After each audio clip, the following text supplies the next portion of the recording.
Apreciados estudiantes, mis saludos cordiales para cada uno de ustedes. Hoy, como cada miércoles, venimos analizando un tema de nuestro programa de estudios que corresponde a la asignatura Derecho Civil, Sucesiones. En la clase anterior habíamos analizado tema número 8 de la pluralidad de herederos.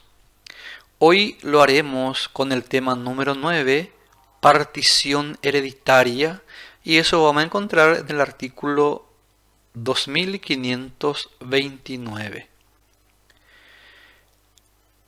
Primeramente nos pide para conceptualizar la expresión partición hereditaria. La partición es el medio por el cual se distribuye entre los coherederos el caudal hereditario, otorgándoseles en propiedad bienes determinados que forman parte de la masa hereditaria.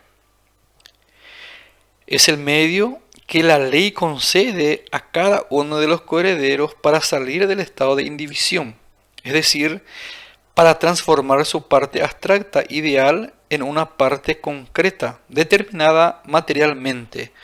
Como sabemos, la herencia le corresponde a los herederos desde el fallecimiento del causante, pero eso queda en un estado indiviso. Entonces, con la partición es que se va a distribuir a cada uno de los herederos lo que le corresponde después de haberse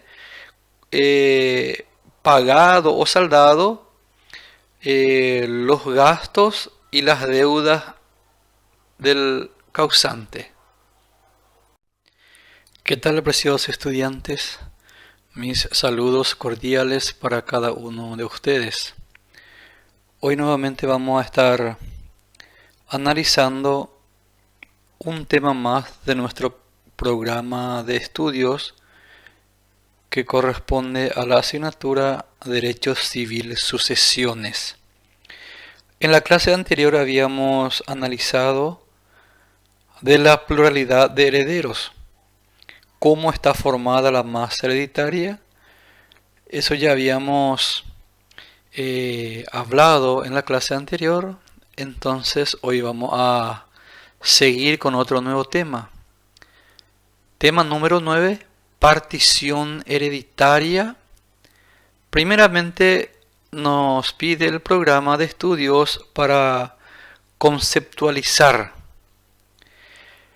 La partición es el medio por el cual se distribuye entre los coherederos el caudal hereditario, otorgándoseles en propiedad bienes determinados que forman parte de la masa hereditaria. Es el medio que la ley concede a cada uno de los coherederos para salir del estado de indivisión, es decir, para transformar su parte abstracta ideal en una parte concreta, determinada materialmente.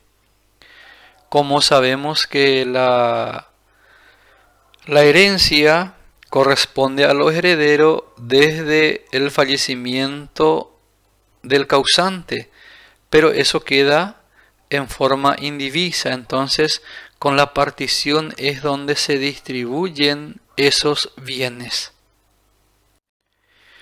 Luego de conceptualizar la partición hereditaria, ahora vamos a conocer las formas de la partición hereditaria. Nuestro Código Civil, Código Procesal Civil, establece dos formas de partición. Tenemos la partición privada o extrajudicial y la partición judicial.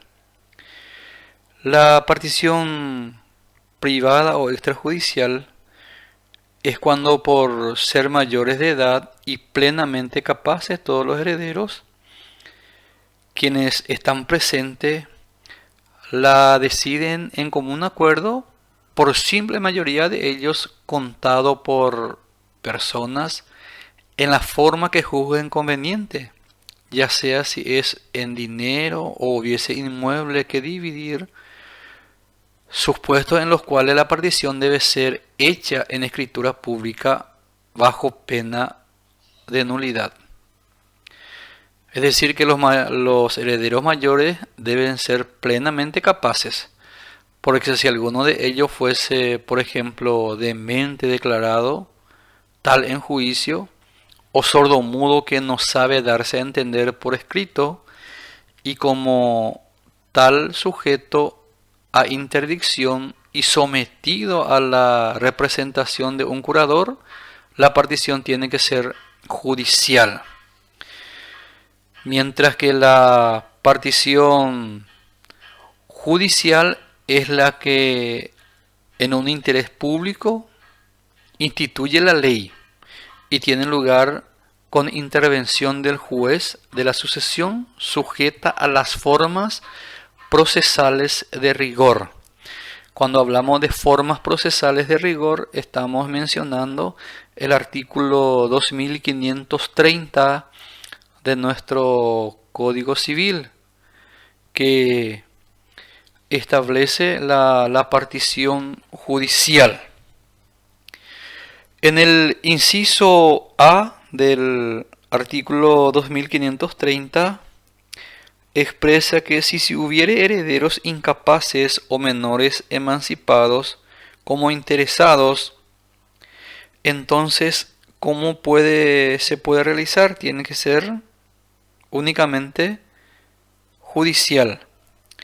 Como sabemos, los padres, quienes ejercen la patria potestad, tienen la representación necesaria de sus hijos.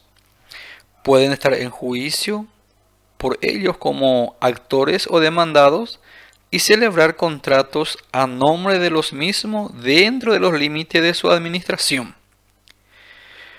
El inciso B menciona: si el causante fuere presunto fallecido y sus herederos tuvieren la posesión definitiva de sus bienes.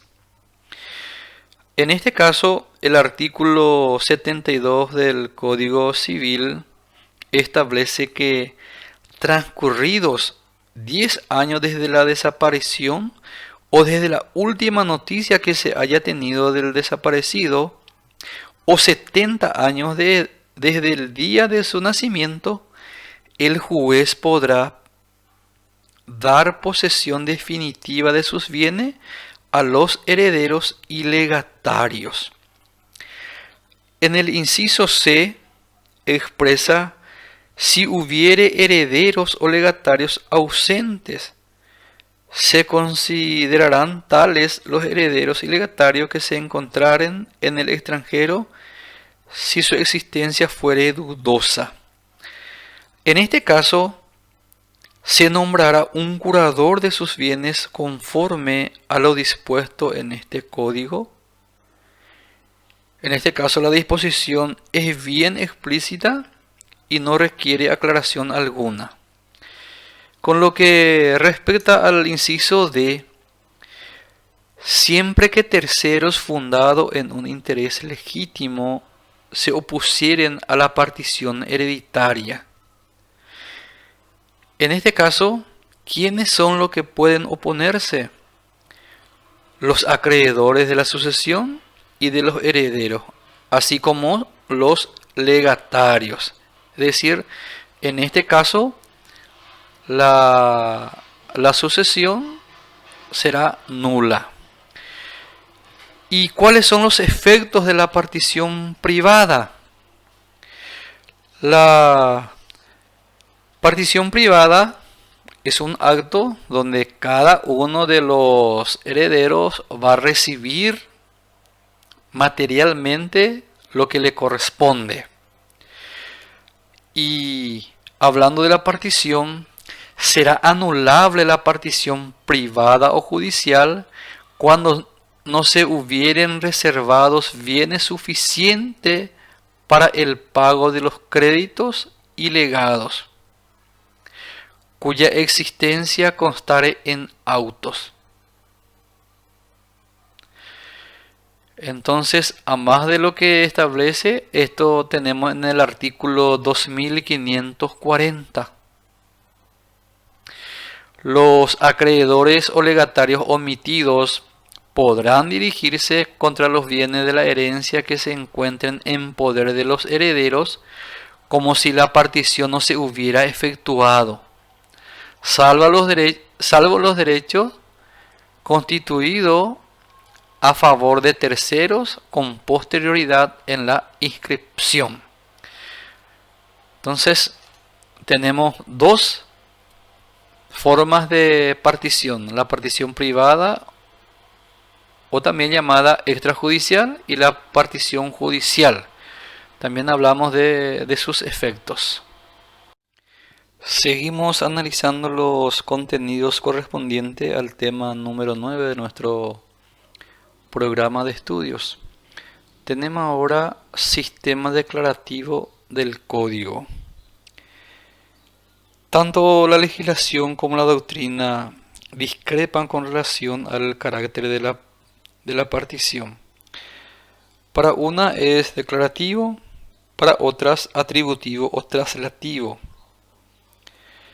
De acuerdo con el sistema declarativo, se reputa que los herederos tienen la propiedad de los bienes que le corresponden por la partición, directamente del causante de la sucesión e inmediatamente al fallecimiento.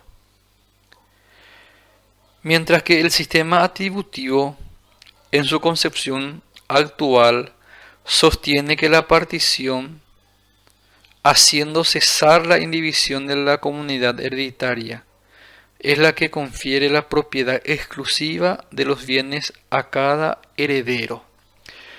Analizando los dos sistemas, entonces hay una disparidad de opiniones o de posturas respecto a ellos. Bien, seguimos.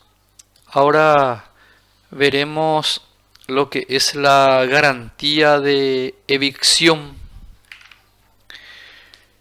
La garantía de evicción es la pérdida de un derecho por sentencia firme y en virtud de derecho anterior ajeno. A eso se denomina evicción. ¿Y en qué consiste la garantía? Los coherederos son garantes, los unos hacia los otros, de toda evicción de los objetos que les han correspondido por la partición y de toda turbación de derecho en el goce pacífico de los objetos mismos o de las servidumbres activas. La evicción existe cuando el adquiriente ha sido privado o desposeído del derecho que adquirió. Puede ser total o parcial, es decir, la evicción, así como cuando fuese privado de una servidumbre activa. Para que proceda la evicción, debe haber una causa anterior a la partición.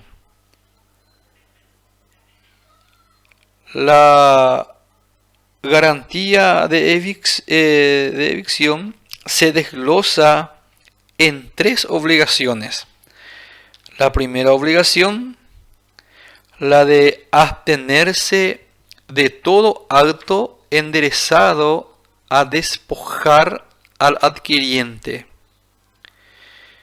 La otra obligación es protegerlo contra las tentativas de evicción, defender en el juicio que podrían promoverle.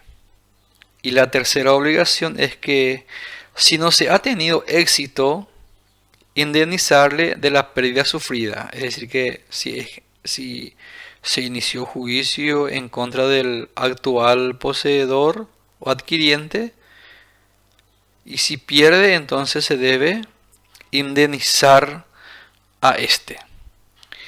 ¿Cuál es el valor de la garantía? El programa de estudio nos pide también el valor de la garantía. Bien. La garantía de los coherederos es por el valor que tenía la cosa al tiempo de la evicción. Si a los coherederos no le conviniere satisfacer este valor, pueden exigir que se hagan de nuevo las particiones por el valor actual de los bienes, aunque alguno de ellos estuviere ya enajenados. A esto se refiere el valor de la evicción. Bien, seguimos con la renuncia de renuncia a la garantía de evicción.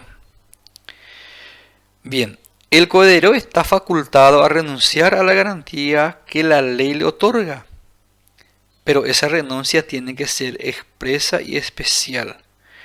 Una renuncia de carácter general es nula y sin valor.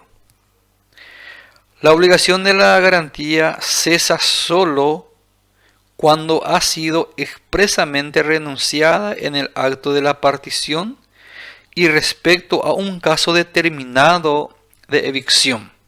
Entonces, la garantía o a la garantía de evicción uno tiene la facultad de renunciar, pero tiene que ser expresa y en especial, no puede realizar contra todos. Y por último, prescripción de la garantía. ¿Por cuánto tiempo dura esa garantía?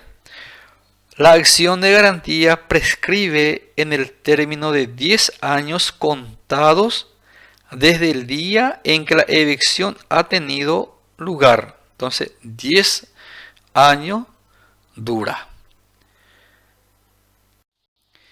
Luego de ver lo referente a la evicción, ahora vamos a realizar el análisis a la colación.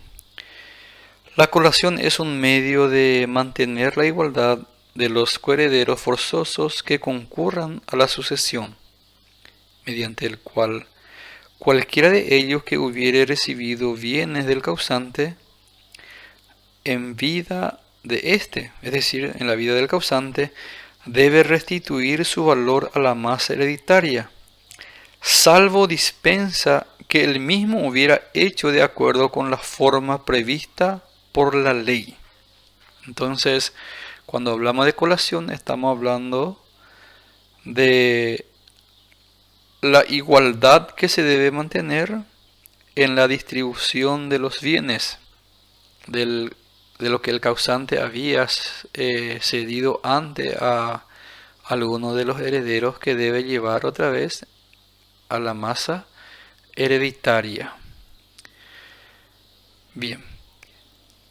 Luego el programa de estudio nos trata o nos pide de las liberalidades, pero es importante ver quiénes pueden demandar la colación.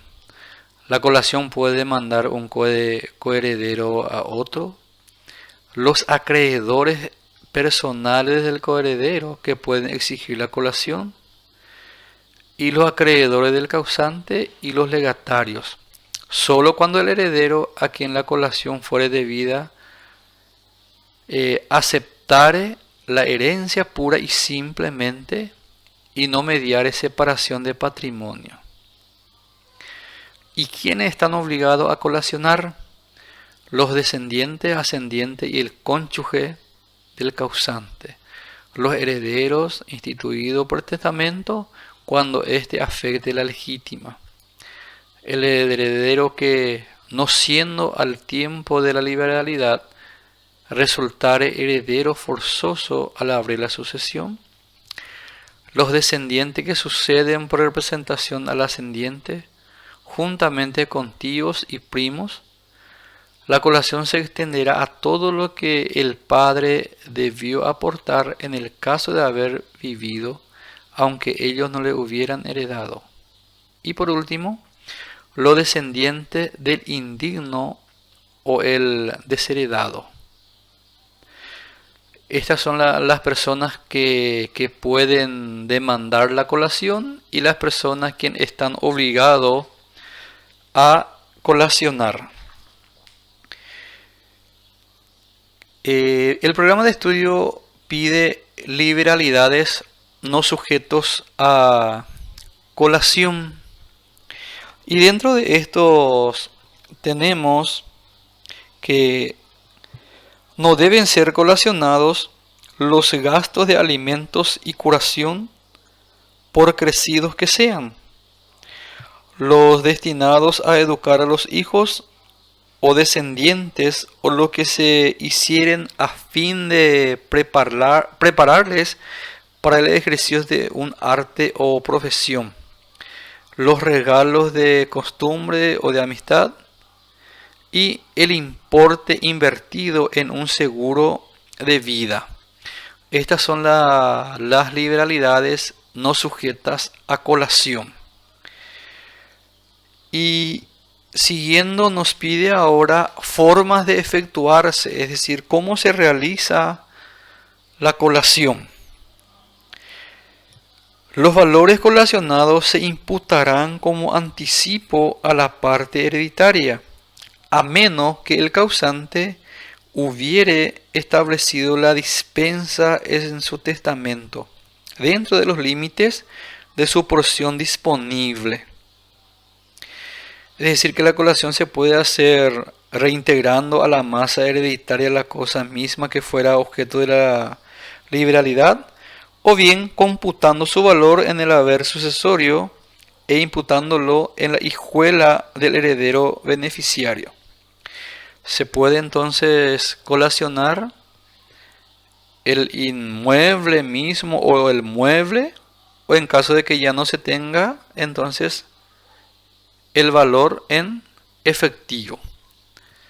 Esto referente a la colación. Para terminar ya el desarrollo de este tema, el tema número 9, lo haremos con reglas que se aplican en la partición judicial. En la partición judicial se observarán para la formación de las porciones hereditarias las siguientes reglas. Tenemos aquí muchas reglas que se debe observar. Primeramente, los herederos designarán partidores en la forma establecida por el artículo anterior. Se refiere, en este caso, estamos analizando el artículo 2535.